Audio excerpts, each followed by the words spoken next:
construction factoring makes some sense, or it gives you this extra benefit that you don't usually have.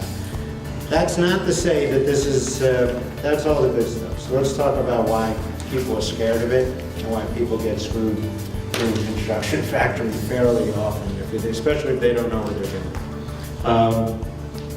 doing. The reason that it has more risk, and again, we're going to get into the pre-due diligence and the post-due diligence, is when you step into your client's shoes, most likely they will have already signed the contract. And I'm going to use the typical example of a subcontractor who's doing plumbing. He or she has already signed the contract with the general contractor. Those contracts are horribly oppressive against the subcontractors. I mean, they are 30, 50 pages long. They're drafted in the most oppressive way because that's what general contractors do. And most subcontractors hardly even look at it, they just sign it and they think they have no choice. Especially if you have a client who really needs the work, they're just going to sign it. So when you're a factor, you are subject to that contract. You just walk into the shoes of your client. So all those horrible provisions that are in there, you now have to start worrying about that.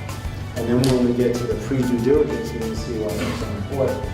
So with the deal with the harsh construction contracts, it's these, there are things like paid when paid clauses. They come up often, so I'll just raise it with you. That is a very typical provision in one of these contracts between the GC and your client. It basically says, even if you do the work, and even if you do great work, and even though you're the best sub on the job, if we don't get paid by the owner, we don't ever owe you the money. So think about that. You just factored a sub's invoices. They did a great job.